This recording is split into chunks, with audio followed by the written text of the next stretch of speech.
안녕하세요. 소프트웨어 교육 성과 공유 분야 온오프라인 교육 콘텐츠 빅데이터 처리 시간에 오신 걸 환영합니다. 오늘은 지난 시간에 이어서 우리 4차 산업혁명의 세 번째 키워드에 대한 이야기부터 같이 나눠보도록 하겠습니다.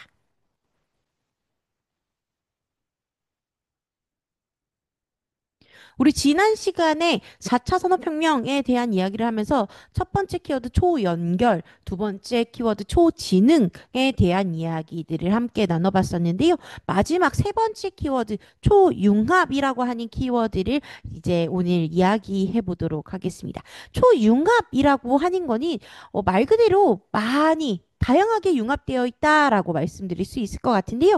융합이라고 하는 거는 A와 B가 결합된 형태를 우리 이야기할 수 있겠다라고 말씀드릴 수 있을 것 같아요. 그러면 무엇과 무엇이 융합된 형태를 우리가 초융합이라고 이야기할지 우리 디지털 트랜스포메이션이라고 하는 키워드를 가지고 한번 이야기해 보도록 하겠습니다.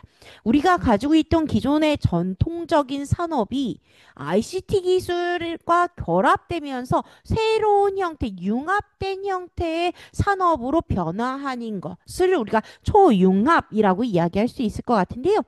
디지털 트랜스포메이션은 그중에서도 디지털 대전환을 의미하는 단어다라고 말씀드릴 수 있을 것 같아요. 그래서 디지털 기술을 기반으로 디지털 기술을 활용해서 기존 산업의 운영 아니면 생산의 효율성, 경쟁력을 높이는 프로세스, 업무 절차 자체가 변화하는 것을 의미한다라고 말씀드릴 수 있을 것 같습니다. 기존 산업에서 전통적으로 이어져 오던 업무 프로세스가 존재하는데 그게 무엇을 만나서 디지털 기술을 만나서 프로세스 자체가 변경되어지는 형태, 산업 전체가 좀 달라지는 형태를 우리가 초융합이라고 이야기한다라고 말씀드릴 수 있을 것 같아요. 그래서 기업은 우리 디지털 기술을 활용해서 다양한 산업 분야에서 지속적으로 혁신을 추진하고 특히 제조업에서 많이 주목되고 있는 형태다라고 말씀드릴 수 있을 것 같습니다. 이렇게 디지털 트랜스포메이션을 통해서 디지털 대전환을 통해서 우리 산업의 어떠한 다른 점 어떻게 좋은 점을 가지고 올 수 있을지 생각을 해보면 단순히 생산성을 높이는 것뿐만 아니고 그리고 기존의 비즈니스 모델을 좀 개선하는 것뿐만 아니라 새로운 형태의 고객 경험까지도 우리가 변화시킬 수 있고 이를 기반으로 추가적인 수익 흐름을 창출해낼 수도 있겠다라고 하는 것이 우리 초융합 디지털 트랜스포메이션이라고 하는 디지털 대전환이 갖고 있는 의미다라고 말씀드릴 수 있을 것 같습니다. 아래에 있는 로봇 프로세스 자동화 같은 경우가 그 대표적인 예 중 하나다라고 말씀드릴 수 있을 것 같은데요. 업무 과정에서 발생하는 데이터들을 정형화하고 논리적으로 자동 수행하게 해주는 기술들을 이야기하고 있다라고 말씀드릴 수 있을 것 같아요. 우리 로봇 프로세스 자동화 오토메이션이라고 하기 때문에 RPA라고도 우리 줄임말로 이야기하곤 하는데요. RPA를 통해서 우리 단순하고 반복적인 업무를 최소한 감소시키고 단순하고 반복적인 업무를 감소시키면 오류가 당연히 줄어들 수 있겠죠. 그걸 통해서 우리 업무 생산성 향상을 기대할 수 있더라라는 거 참고하고 계시면 좋을 것 같습니다. 금융 분야에서도 많이 초점을 맞추고 비중이 있긴 하지만 제조나 서비스 다양한 분야로 굉장히 많이 확산되고 있다라고 말씀드릴 수 있을 것 같습니다. 그래서 우리 아래에 있는 그림 1-4 한번 바라봐 보시면 위에는 RPA 도입 전 밑에는 RPA 도입 후를 나타내고 있는 그림이다 라고 말씀드릴 수 있을 것 같아요. 원래 사람이 송장 정보를 확인하고 내용을 확인해서 정보를 입력해주고 입력 정보가 제대로 맞는지 한번 검증한 다음에 어떠한 처리를 진행했었다라고 한다면 오늘날에는 이렇게 단순하고 반복적인 업무는 어떻게 자동화를 통해서 구현한다. 사람이 더 이상 하지 않고 자동화시킬 거다라고 생각해 주시면 좋을 것 같아요. 이랬을 때 사람이 하는 것보다 기계가 수행했을 때, 로봇이 수행했을 때 당연히 우리 오류율은 줄을 수밖에 없겠고 오류율이 줄어들면 생산성이 향상되더라라는 것도 같이 생각해 볼 수 있을 것 같습니다. 이렇게 우리가 지난 시간과 오늘 방금까지 같이 살펴본 초연결, 초지능, 초융합이라고 하는 것이 4차 산업혁명의 핵심적인 키워드다라고도 말씀드릴 수 있을 것 같은데요. 이러한 4차 산업혁명에서 우리가 오늘날에 각광받고 있는 형태의 개념, 데이터 과학이라고 하는 개념을 같이 살펴봐 주시면 감사할 것 같습니다. 우리 데이터 과학이라고 하는 게 뭔지 데이터 사이언스라고도 얘기를 하는데 데이터 과학, 과학은 과학인데 데이터를 가지고 하는 과학은 어떤 걸 의미하는 거지? 우리 아래에 있는 그림으로 한번 설명드려 보도록 하겠습니다. 그림 1-5 함께 같이 봐보실 건데요. 사람의 모양이 있어요. 이 사람이 데이터 과학이다 라고 생각을 하면서 이 데이터 과학을 구성하고 있는 하나하나의 기술들을 한번 이야기해 보도록 하겠습니다. 먼저 A에 있는 IoT, 사물인터넷 기술입니다. 사물인터넷 같은 경우에는 우리 사람의 감각, 행동기관 같은 것들을 생각해 주시면 좋을 것 같은데요. IoT 기기, 인터넷과 연결되어 있는 기기에는 센서라고 하는 것들이 탑재되어 있습니다. 이 센서를 기반으로 어떠한 데이터들을 우리가 생성하고 수집할 수 있는 감각의 역할을 해줄 수 있는 곳이다.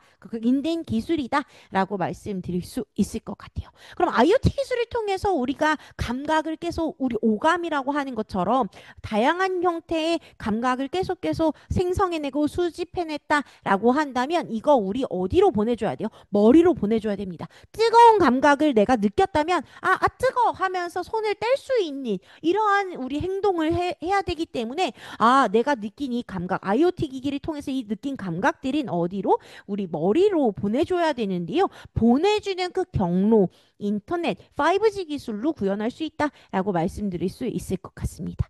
인지된 자극과 명령들을 전달해 줄 수 있는 신경계의 역할을 하는 것이 우리 5G 기술이다라고 다시 한번 말씀드려 볼 수 있을 것 같아요. 그러면 이렇게 우리가 감각해왔던 거, 인지된 것을 5G를 통해서 보낼 거다라고 얘기했는데 그 도달하는 곳, 이 내가 인지대 정보 값이 도달하는 곳은 우리 두뇌 역할을 하는 AI에 대한 이야기들을 빼놓을 수 없을 것 같습니다. 그래서 우리가 IoT 같은 센서를 기반으로 인지된 자극을 처리하고 분석해서 명령을 내리는 두뇌의 역할을 AI 기술이 진행한다라고 말씀드릴 수 있을 것 같아요. 이렇게 우리가 IoT, 빅데이터, AI가 함께 선순환하면서 발전하고 진화하는 이 형태가 우리 데이터 과학이다라고 말씀드릴 수 있을 것 같습니다. 그래서 우리 그림 오른쪽과 같이 데이터 과학이라고 하니 하나의 사람의 모양을 이룰 수 있는, 구축할 수 있는 기술들, IoT, 빅데이터, 5G, AI 같은 형태의 기술들로 이야기할 수 있겠다라는 거 참고하고 계시면 좋을 것 같아요. 그러면 이러한 데이터 과학, IoT, 빅데이터, AI, 5G 같은 형태의 기술로 구성되어 있는 이 데이터 과학을 잘 수행하기 위해서는 어떠한 역량을 갖춘 사람이 필요로 하는지에 대해서 한번 이야기를 해본다면 우리 아래 글과 같이 이야기할 수 있을 것 같습니다. 이 데이터 과학의 핵심 역량은요.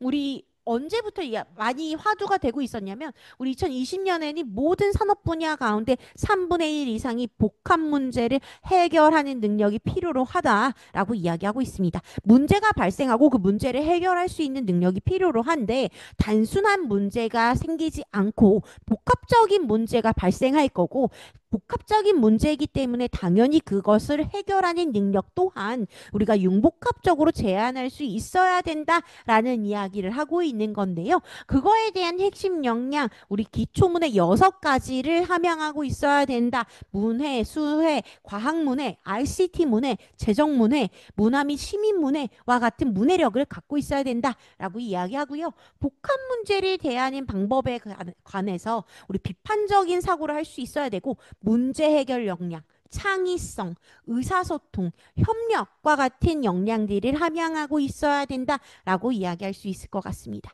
변화하는 환경에 대한 대처 능력으로 우리 호기심, 주도성, 일관성, 끈기, 적응력, 리더십, 사회 및 문화의식 같은 형태의 인성자질 또한 갖춘 인재가 필요로 하더라라고 이야기하곤 합니다. 그러면 우리가 이러한 역량을 갖춘 데이터 과학을 구현할 수 있는 이 기술을 이해할 수 있는 사람이 필요로 하다라고 이야기를 하는데 우리가 IoT, 빅데이터, AI 다양한 형태의 기술의 융합된 형태로 우리가 제안하는 것을 이야기하지만 그 중에서도 우리 요번 주제와 관련된 데이터에 대한 이야기, 우리 빅데이터 처리 수업이잖아요. 그렇기 때문에 데이터와 관련된 이야기 먼저 해보도록 하겠습니다. 우리 데이터라고 하는 걸 들으셨을 때 여러분이 많이 혼용되어서 쓰기도 하고 혼동해서 우리가 생각하는 것 중에 하나는 데이터와 정보라고 하는 단어를 좀 혼용해서 사용하더라라고 말씀드릴 수 있을 것 같아요. 근데 데이터, 정보, 인포메이션이라고 하는 영어 단어 자체가 다르고 한글도 단어 자체가 불러지는 단어 자체가 다릅니다. 단어가 다르다라고 하는 것이 뜻이 다르다, 해석이 다르다라고도 우리가 말씀드릴 수 있을 것 같은데요. 데이터라고 하는 건 쉽게 말해 자료 그 자체를 의미한다라고도 말씀드릴 수 있을 것 같습니다. 현실 세계에서 측정을 통해 수집한 사실이나 값 그 자체 또 자료라고도 우리가 이야기하더라라고 말씀드릴 수 있을 것 같아요. 그럼 우리가 혼용해서 사용되어지고 있는 단어인 정보, 인포메이션이라고 하는 단어는 어떠한 의미를 가지고 있을까요? 우리가 의사결정을 할 때 데이터를 유용하게 활용하도록 체계적으로 조직해서 처리한 그 결과물을 우리가 정보라고 이야기한다라고 말씀드릴 수 있을 것 같아요. 그럼 내가 측정한 그 사실이나 값 그 자체는 우리가 데이터라고 얘기할 거고 그 데이터를 기반으로 내가 의사결정을 할 때 처리된 형태, 내가 의사결정을 할 수 있도록 데이터를 사용할 수 있도록 변경된, 처리된 형태를 우리가 정보라는 이름으로 이야기를 한다라고 말씀드릴 수 있을 것 같습니다. 그러면 정보 처리에 대한 이야기를 우리가 이어서 한번 해보도록 하겠습니다. 인포메이션 프로세싱이라고 우리가 얘기를 하는데 데이터에서 필요한 정보들을 추출하는 과정이나 방법을 우리가 정보 처리라고 이야기한다라고 말씀드릴 수 있을 것 같아요. 그럼 우리가 무수히 많은 형태의 무수히 많은 양의 데이터들을 쌓아놓는 이유는 결국에 정보를 만들기 위함이다 라고 말씀드릴 수 있을 것 같고 정보를 만드는 그 방법, 과정을 우리 정보 처리라는 이름으로 이야기하더라라는 것도 같이 생각해 보실 수 있을 것 같습니다. 이어서 우리가 알아야 할 단어 정보 시스템이라고 하는 것을 이야기해 볼 수 있을 것 같은데요. 정보 시스템은 수집한 데이터를 저장하고 있다가 필요할 때 유용한 정보로 처리해 주는 수단을 우리가 정보 시스템이라고 말하고 있습니다. 내가 데이터를 다 수집해 놓을 거고 언젠가 우리가 이걸 정보로 만들어서 내 의사결정에 도움을 주도록 할 거야 라고 이야기하고 있어요.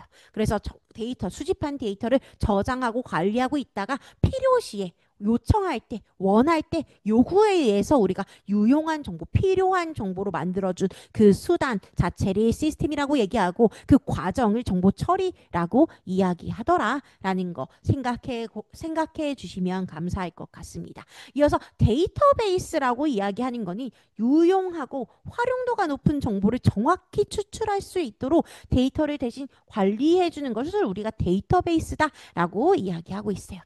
그러면 결국에 우리가 하려고 하는 거는 수집된 데이터를 가지고 정보를 만들어낼 건데 정보를 만들어내는 그 과정을 우리 정보 처리라고 이야기할 거고 정보를 만들어 줄 수 있는 그 수단을 우리 정보 시스템이라고 얘기할 거고 그 중에서도 가장 유용하고 활용도가 높은 정보들을 정확하게 추출할 수 있도록 이 데이터를 기반으로 정확한 활용도가 높은 정보들을 추출할 수 있도록 관리해 주는 걸 우리가 데이터베이스라고 라고 이야기하더라라는 거 참고하고 계시면 좋을 것 같아요. 그래서 아래 그림 보시면 왼쪽에 데이터가 들어가고 있습니다. 데이터, 다양한 형태의 데이터, 우리 값이 될 수도 있고 수치가 될 수도 있고 아니면 문자가 될 수도 있고 다양한 형태의 데이터들이 들어가는데 정보 처리 과정을 거쳐서 시스템 기반의 정보 처리 과정을 거쳐서 정보로 산출되는 과정을 그림 도식화한 것이다 라고 생각해 주시면 좋을 것 같아요. 그런데 우리 정보 처리하는 과정 봐보시면 우리 정보 시스템을 기반으로 그 위에서 처리를 진행할 거고 그 처리하는 과정에 데이터베이스라고 하는 아이를 사용하는 형태의 도식화된 그림을 보실 수 있겠다라는 거 기억하고 계시면 좋을 것 같습니다. 그래서 우리 데이터베이스라고 하는 걸 조금 더 세부적으로 한번 이야기를 해보자면요. 우리 DB라고 하는 이름으로도 간략하게 불려지고요. 데이터베이스라고도 이름을 부르는데 우리 관련된 데이터들을 모아두는 창고의 역할을 하는 것이 DB, 데이터베이스의 역할이다 라고 생각해 주시면 되겠습니다. 조직의 여러 사용자가 정확한 의미를 공유할 수 있도록 자료를 통합해서 저장해둔 운영 데이터의 집합이다 라고도 이야기합니다. 여러 명이 이 데이터를 가지고 어떠한 정보를 추출해낼 건데 이 데이터를 통합해서 효율적으로 운영해 줄 수 있도록 하는 거, 그 창고를 잘 관리하는 거, 데이터가 있는 창고를 잘 관리하는 것을 우리가 데이터베이스 DB라고 이야기하는구나 라고 생각해 주시면 좋을 것 같습니다. 이어서 우리 데이터베이스가 의미하고자 하는 정의와 개념에 대해서 조금 더 세부적으로 함께 살펴보고자 할 건데요. 데이터베이스를 구성하는 데이터들이 가지는 의미가 어떤 것들인지 한번 이야기해 보도록 하겠습니다. 크게 네 가지 유형의 데이터들이 있다라고 우리가 말씀드릴 수 있을 것 같은데 먼저 공유 데이터입니다. 공유 데이터는 이 데이터베이스가 특정 조직의 여러 사용자가 함께 소유하고 이용할 수 있다라는 것을 생각해 주시면 좋을 것 같아요. 데이터베이스를 하나 구축해 놓으면 나 혼자 쓰는 게 아니라 우리 조직, 우리 회사, 우리 학교, 우리 학과 여러 사용자가 함께 공유하고 이용할 수 있는 형태를 이야기하더라. 공유되는 데이터의 특징을 가지고 있다라는 거 생각하고 계시면 좋을 것 같고요. 이어지는 통합 데이터 한번 이야기해 보도록 하겠습니다. 데이터베이스는 중복성을 허용하지 않는다라고 이야기하고 있어요. 왜? 우리 여러 사용자가 함께 이 공유하는 데이터를 기반으로 이야기한다라고 했잖아요. 통합해서 사용할 겁니다. 제가 관리하고 있는 여러분의 출석부, 성적표에 필요한 여러분의 출석부와 관련한 정보, 중복성을 허용하지 않는 형태로 우리 관리할 거다라고 생각해 주시면 좋을 것 같아요. 이어서 저장 데이터. 데이터베이스의 데이터는 우리 컴퓨터가 접근할 수 있는 매체에 저장할 것이다 라고 이야기하고 있어요. 컴퓨터로 접근할 수 있는 매체에 저장되어 있는 이 형태를 이야기한다. 만약에 우리 데이터베이스야 라고 이야기하면서 모든 데이터 자료들이 수기로 우리 물리적으로 출력물의 형태로 존재한다라고 이야기한다면 컴퓨터가 직접적으로 바로 직접 접근할 수 어렵다 할 수 없다라고 말할 수는 없지만 하기 어렵다라고 말씀드릴 수 있을 것 같은데요. 그렇기 때문에 우리 데이터베이스 안에 있는 데이터들이 컴퓨터가 직접적으로 접근할 수 있는 매체에 저장할 거야 라고 이야기하고 있습니다. 마지막 운영 데이터적인 측면을 한번 이야기해 보면 데이터베이스는 조직을 운영하고 또 조직이 주요 기능을 수행하는 데에 꼭 필요하므로 우리가 꾸준히 유지되어야 한다라고 이야기할 수 있을 것 같아요. 그러면 우리가 이어서 같이 생각해 볼 수 있는 게 지금까지 여러분들이 많이 사용하고 계시는 파일 처리 시스템에서의 데이터베이스 문제점을 한번 이야기해 볼 수 있을 것 같은데요. 파일 처리 시스템은 업무별로 프로그램이나 파일을 작성하고 처리하는 시스템을 이야기합니다. 업무에 따라서 이 파일들, 프로그램들이 개별적으로 작성되어져 있고 처리되고 있다라고 하는 형태가 파일 처리 시스템이다 라고 말씀드릴 수 있을 것 같은데요. 이런 파일 처리 시스템의 문제점을 몇 가지 손꼽을 수 있을 것 같은데, 먼저 첫 번째, 같은 내용의 데이터가 여러 파일에 중복으로 저장되는 비효율을 가져올 수 있다라고 말씀드릴 수 있을 것 같아요. 우리 아래에 있는 그림 한번 바라봐 보도록 할 건데요. 아래 그림 8-4는 파일 처리 시스템이 어떠한 구조로 구성되어 있는지에 대해서 도식화된 그림이다 라고 말씀드릴 수 있을 것 같습니다. 파일 처리 시스템이라고 하는 것은 아까도 설명드렸듯이 업무별로 프로그램이나 파일을 작성하고 처리하는 것을 이야기한다라고 말할 수 있을 것 같은데요. 우리 그림 왼쪽 보면은 고객관리 응용 프로그램이라고 하는 별도의 프로그램, 고객관리를 하기 위한 프로그램이 존재하고, 오른쪽 같은 경우엔 주문관리 응용 프로그램이라고 하는 이름으로 주문관리에 필요한 프로그램이 별도로 존재한다라고 생각해 주시면 좋을 것 같습니다. 프로그램이 별도로 존재하는 만큼 해당하는 프로그램에서 사용하고 있는 데이터 파일도 별도로 존재하고 있는 것을 확인해 보실 수 있을 것 같은데요. 우리 고객 데이터 파일에서 고객 아이디, 고객의 이름, 연락처, 주소, 고객의 등급, 비밀번호와 같은 데이터들이 가지고 있다라고 한다면, 오른쪽에 있는 주문관리 응용 프로그램에서 사용하는 주문 데이터 파일에서는 주문번호, 고객 아이디, 고객명, 연락처, 주소, 제품명, 수량과 같은 값들을 처리하고 있습니다. 그런데 우리 두 가지 프로그램에서 두 가지의 데이터 파일에서 동시에 중복되고 있는 거, 고객 아이디, 고객명, 연락처, 주소라고 하는 데이터가 중복되고 있는 형태 보실 수 있을 것 같아요. 아, 우리 효율적이진 않더라라는 거 참고하고 계시면 좋을 것 같습니다. 두 번째 문제점은 데이터 파일은 응용 프로그램에 종속되고 있다라고 이야기하고 있어요. 고객 데이터 파일은 고객 관리 응용 프로그램을 위해서 존재하는 파일이다라고도 우리 해석할 수 있을 것 같은데요. 주문 관리를 위해서는 고객 데이터 파일을 사용할 수 없더라라고 하는 것도 같이 생각해 보시면 좋을 것 같습니다. 그리고 세 번째, 데이터 파일에 대한 동시 공유, 보완, 회복 기능이 부족하다라고 이야기하고 있어요. 그래서 우리가 중복되는 형태의 데이터들이 가지고 있는데, 만약에 이게 통합되는 형태가 된다면 하나의 데이터 파일을 잘 구축해 놓으면 우리 고객 관리에서도 사용할 수 있고 주문 관리에서도 사용할 수 있는 데이터가 되겠구나라는 거 같이 생각해 보실 수 있을 것 같습니다.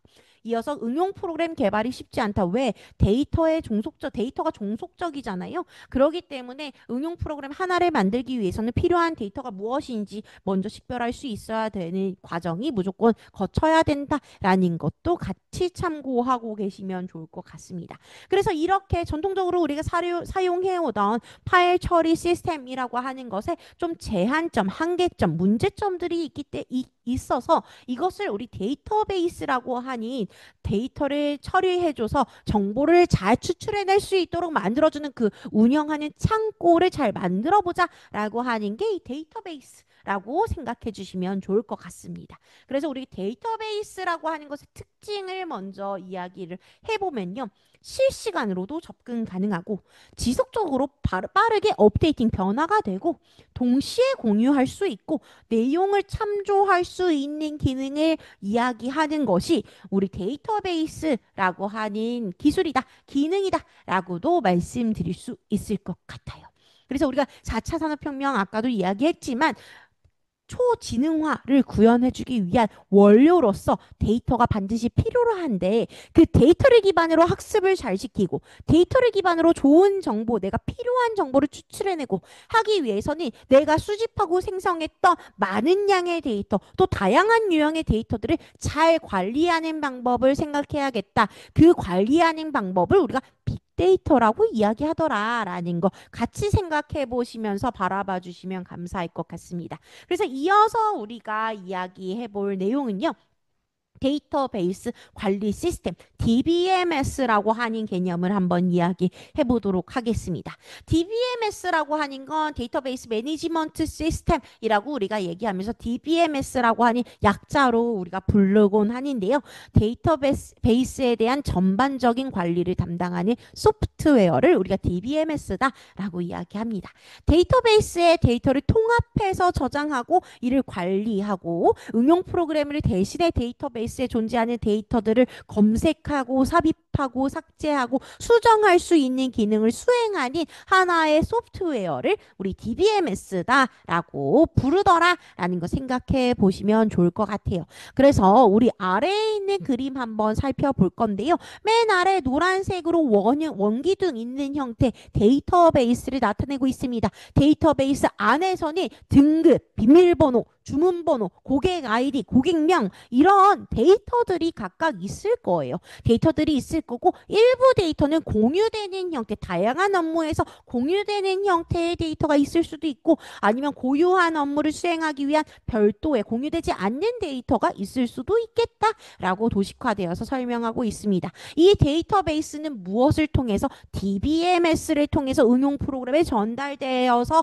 활용되는 형태다. DBMS는 어떤 역할을 수행한다? 데이터베이스 전반을 관리해주는 검색, 삽입, 삭제, 수정할 수 있도록 관리해주는 역할을 수행하는 것이 DBMS라고 하는 소프트웨어이더라라는 것까지 오늘 같이 살펴보았습니다. 오늘은 우리 4차 산업혁명의 세 번째 키워드를 이야기하면서 결국에 우리 초지능 사회로 구현을 위한 원료로서의 역할을 하는 데이터라고 하는 것을 어떻게 관리할 건지 데이터베이스에 대한 이야기들을 같이 살펴봤다라고 생각해 주시면 좋을 것 같습니다. 오늘도 고생 많으셨습니다. 다음 시간에 뵙겠습니다. 감사합니다.